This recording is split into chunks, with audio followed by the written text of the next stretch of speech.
Your ideas are flowing, but you can't seem to think about what to say in your content. Why does that happen? You're not blocked, you're not confused, you don't need to change your message. It's that you have been attempting to perform. Your ideas are so pure. You're getting downloads and revelations from God. You're having insights from conversations that you're having with other people. But when it comes to trying to speak them online, what you're doing is running all of your wisdom through a filter, through a performative filter. The idea comes to you in pureness, but your translation online is, what are they going to think of me if I say it like this? You are attempting to uphold an image. There is a certain way that you want people to view you as. There's a certain way that you want people to think of you. And so, if that's the image that you're upholding, those pure ideas that come to you, you're trying to translate that and put some glaze over it. It's almost like a glazed donut. And you think that your idea that comes to you isn't good enough to deliver into the marketplace just as is. You're wanting to make it more palatable for the audience. So you want to strap some glaze around the words so that people can eat up what you're saying because you're wanting to hold that image of how they see you. So when it comes to creating content and being able to stay in the flow, because your ideas come in flow, but your words aren't flowing the same way, that's because you're cutting off the connection of the pureness in which you even received that revelation or that insight. This is why you have so many notes in your phone, so many journal prompts that you've just written out, and you're so excited to post them. But the moment you go to make it into a piece of content, your mind goes blank. The words don't come out. You turn the camera on and you're like, there's this long pause because nothing is coming out. That is how you know that you are putting on a performance, putting on a show. If you're like me, then you grew up in a space where it was all about getting a great education so you can get a good job. You were praised for the things that came out of your mouth because you're so smart. You were praised for how intellectual you are, how insightful you are about certain things. And now it's like upholding an image and like making sure that people always see you that way. And so you've even filtered yourself for yourself because you are now holding on to an identity of how people see you and not holding on to the identity of how God sees you. And so now every single pure idea that comes to you, you've run through a validation filter. Will people like me if I say this? Will people want to buy from me if I say this? Will I grow my business if I say this? It has no longer become about the pure thought, pure revelation, or insight that you've received. It's become about the human on the other side and if they will like you. Instead of saying, Lord, am I doing your work? Am I saying things the way you want me to say them? Am I delivering this message the way that you intended for it to be delivered? Are you being insightful with what you're hearing in this relationship, your vertical relationship, and not looking to see, well, how is somebody going to pick it up? Now, do we need to be mindful of how we're speaking so that the audience receives it? Yes, absolutely. But it doesn't mean that you filter what you say in order for them to hear it. It doesn't mean that you try to makeshift the words or put some glaze on it so it's more palatable. One of the things that my mentor, Myron Golden, always says is that the Bible is offensive. And so when you're really speaking the truth to people, it's going to sting. They're going to flinch. They're going to do all kinds of things. But if you are still somebody who needs that validation of people liking you, then you're going to always want to make your words seem perfect and polished in the marketplace. And so we have to start wrapping our mind around the pureness of our idea and where that idea comes from and understand that that idea was dropped in the way that it was into your spirit, into your soul, so that way it can be translated exactly how it was dropped in so that your audience can pick it up. If you run it through that filter and you try to makeshift it, they're not going to hear you. They're not going to hear you because that's not what they were meant to hear. They're meant to hear the pureness of that message. So as always, I've got some thoughts and lessons that I want you to keep in mind. So that way your ideas flow, but that your mouth flows with the words as well for your content. Okay, number one, your message isn't about you. When you've got all the ideas, but the words aren't flowing, it's often because you are making your message about you. How do you sound? How do people view you? Are you saying the right thing so people buy? Are you saying the right thing so that people can comment or like it or engage with you? Are you saying the right thing? You're making the message all about you. The message in the marketplace is about your ability to serve the audience with the ideas that came to your brain. Your idea came to your brain, but it is to serve those on the other side of the screen. It's to serve those in the audience when you're talking on stage. It's to serve those that are in your neighborhood, in your backyard. It's to serve those people. So the message needs to be, does this solve a problem in the marketplace? Does this serve my audience to the highest level?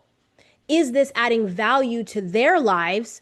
Not you trying to put out a message so that they add value to you by them liking it or engaging with it or making a comment. The marketplace is a place for you to serve people, not a place for you to get served. But so many people are so wrapped up in being served that you're missing the point.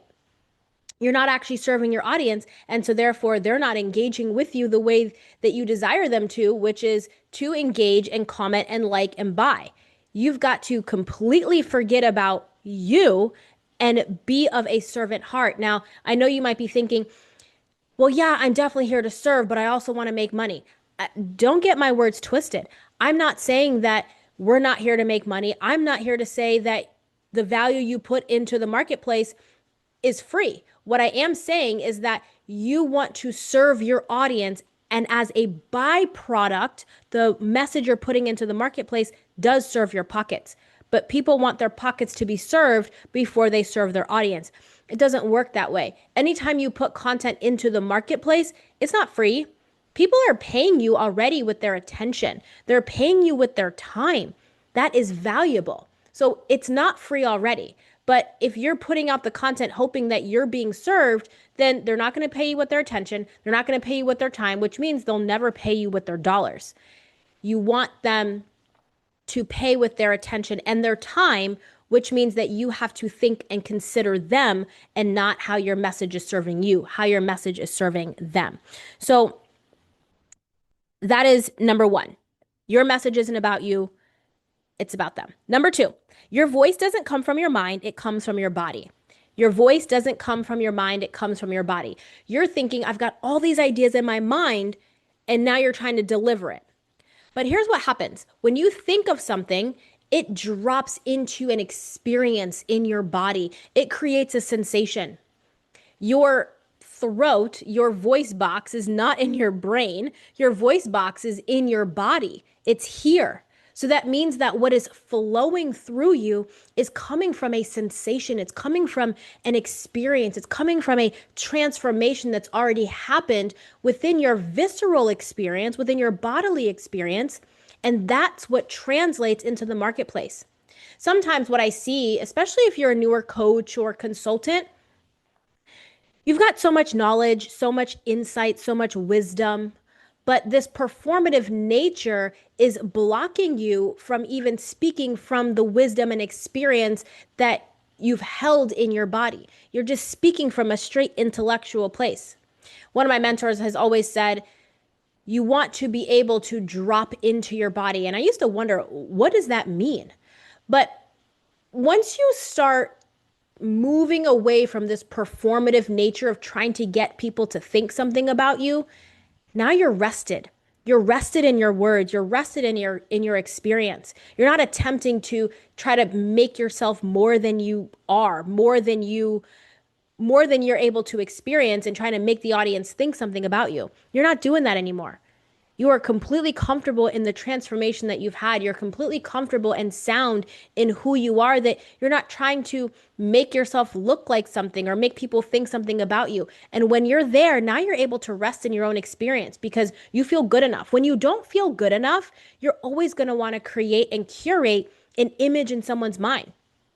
You're going to try to doctor up your words and you're going to try to speak from your intellect, which is all a performative nature of your words. You're not going to let the words sink into your body to then push into the marketplace.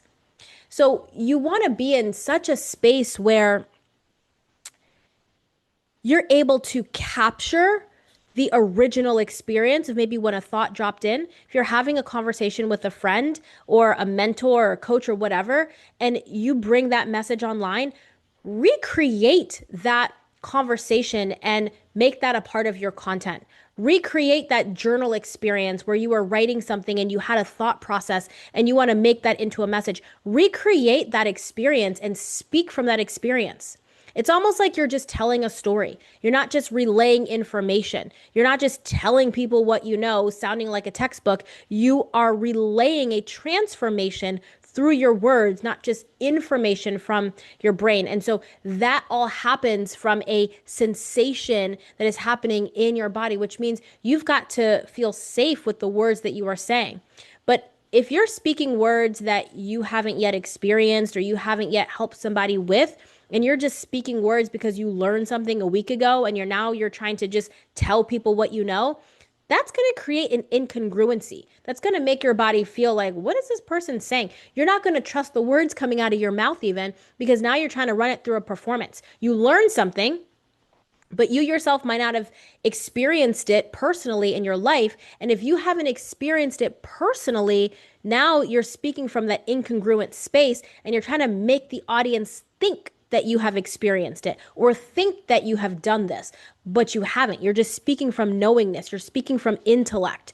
So this is what the school system has done to so many of us, is making us think that knowing is how we get ahead in life. It is not knowing. It is all about your experience that you're having with other people in relationships, experience with the Lord vertically, and just the experience that you're having with yourself and speaking from that space of the experience, not just speaking from something that you learned. When we speak from a place that we've just learned, it's often a protective mechanism where we don't let anybody into our visceral experience. We don't let anybody into the wisdom and the insights that we've gained because we're so protective. We don't want anybody to see who we really are because we don't like who we really are, or we really haven't yet established our identity in the Lord. I've got an entire video on that. I'll post it down below, but this is something that has really shifted just how I operate in business, all of the ways that I've had to kind of just understand, well, what role does my relationship with the Lord play in business? Because I was trying to separate them in the beginning. But this is all about the experience that I'm having vertically and how that now translates horizontally between me and all of you. So the same thing will happen with you when you start to realize that your voice doesn't come from your mind, it comes from your bodily experience. So don't rush the words out of your mouth either. Don't try to feel like you got to hurry up and say something. When you try to hurry up and say something, it's often because you're afraid of what might come back at you, right? But one of the things I've had to realize is that when you're really having a good relationship with the man upstairs and he's got a hold of your voice, he's okay with pausing. He's okay with silence. He's okay with not rushing through anything. He's okay with holding the tension that your words might create in the other person. He's okay with holding people to high levels of accountability. He's a standard that's so high for us to live up to. And every day as a follower of Christ, that's what we're doing. We're living up to that standard. And so if you keep kind of dropping back and dipping back into your own standard and trying to put that in the marketplace and hold up an image, that's why you feel incongruent as well. And you're trying to rush the words out where he's saying, contemplate these words a bit. Contemplate this idea. Contemplate the wisdom and the insight that I've given you. Spend some time with me so that way you don't have to run your words through a filter. It just comes right out from your experience. It just pours out of you because your heart is so full, you can't help but to pour it out. But when it's coming from your head, it'll always feel like a push, and you're trying to push your voice into the marketplace, where God is saying, just allow the words to flow, because I've already instilled in you the ability in there, the ability in here, because the Holy Spirit lives inside of us. So now we get to allow that to be in the marketplace just for what it is, without trying to add any glaze or filter over it so it's more palatable to other people. That's not how this works. Okay, number three is speak to one person. Sometimes you got all these ideas in your head and you're attempting to show up online speaking to everybody or speaking to what you think the algorithm will respond to. But it's not an algorithm, it's an audience. There are people behind the screens watching and reading and listening and taking in what you're saying. But if you're attempting to please an algorithm or please all these people out here, then you're pleasing the wrong one. The one we are meant to please is upstairs. Please God and serve people. So now think about the one person on the other side of the screen who kind of represents, if you will, your bigger audience, and speak to that one person. It's going to help you speak more conversationally. It's going to help you come off like you're not too polished or suited and booted. You're going to feel like a regular person. You're going to feel like you're really connecting with your audience because you can imagine that one person on the other side of the screen. So I want you to start thinking about, who is your ideal avatar? And by avatar, I mean, who is a representation or a depiction or a demonstration of the person that you serve? Okay. And I'm not just talking about, are they married or single? Are they high income earning or not? Or do they have children, or are they single, or no kids, or whatever? I'm not talking about just regular demographics. Are they male or female, right? I'm actually talking about more of their values, more of their beliefs, and understanding your avatar in that way. I know for me personally, a lot of people in my audience are very high achieving men and women, often dealing with perfectionism, wanting to look a certain way, have been in sports and have, spent time working out and taking care of their body and living up to a worldly standard. And it's through living up to a worldly standard that they've often felt like they're falling short, because they don't realize that their standard is how Jesus lived and bringing that into the marketplace. And so I have understood my audience, because that was me. That was me kind of still feeling like I wasn't really being who I was in the marketplace, because I was still running with the world and not quite understanding that my identity comes from upstairs, not from the school system, not from culture, not from society, not from anything like that. And so when that started to shift, I started to behave differently. My words flowed differently. And so there's people now who tell me that, hey, I've been following you for a long time, but I see different things in you. My message is the same. I haven't changed my message in the marketplace, but the way that I have conveyed my message is different, because there is a congruency with my voice that is translated from my relationship upstairs. And so when you start to have this avatar of who you're speaking to, sometimes it's a past version of yourself. Sometimes it's just a certain sector of the marketplace that you've been able to serve with whatever it is you do as a coach or a consultant, and you've helped people before. Pick out that one person and speak to that one person. And think about what their fears are. Think about the problems that they are trying to solve that really aren't the actual problem. A lot of my people are looking to create better content online. Yes, there are ways to say words better and communicate better, sure. But most of creating content online is just having a better relationship with God and having a better relationship with yourself and being comfortable in your own skin to actually say the words that He's given you, to actually be bold with your message, to not worry about offending people, to not worry about making your words so palatable online.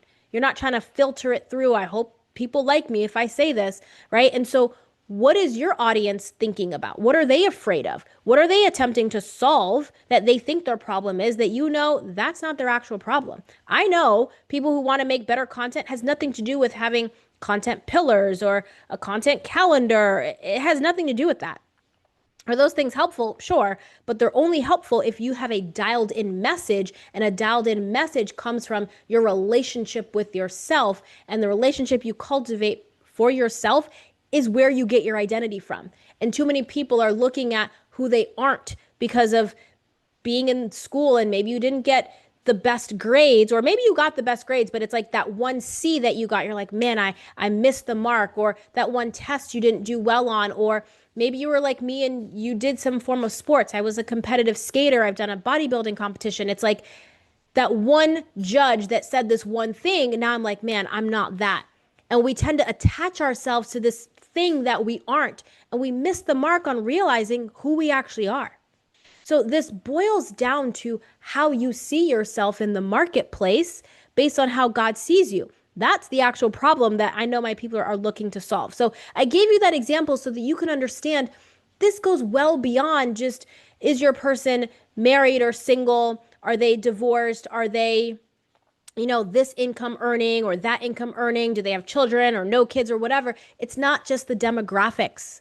You are serving people who have values and belief systems, and it's belief systems that are holding people back. It's what they believe, and it's also what they don't yet believe. So start to create your avatar based on that profile, not just the characteristics of your person. Okay, so those were the three. The thing I really want you to take away is that the moment you drop the performative nature around how you're showing up in the marketplace, your mouth is going to open and the words are going to flow, because you are no longer trying to go from your head directly to whatever platform you're speaking on and hoping people pick up what you're putting down. You are going to be able to go from your head knowledge, that idea that drops in, to really capturing what is the essence of what you're saying. What is the essence of that message for your audience? Not just, you need to sound good, you need to say it like this, whatever the case might be, whatever performance that you're trying to filter your words through, it's not going to be like that. You are actually going to allow that experience to flow through you because you're settled in to those words. So there's no pressure, there's no performance that you're trying to make something happen. You're allowing things to naturally flow. So in order to get your mind full, the ideas are coming in. In order to get your mouth full so you know what to say in your content, you want to drop the performance. You want to just allow yourself to show up with a message that he's given you, the seed he's planted inside of you. And I know that your voice, that he is attuning your voice to the ears of the people that need to hear your message. You don't have to push your words into the marketplace. They will naturally just come out when there's no performance. I trust this video has served you and blessed you, and I will see you in the next one. Bye.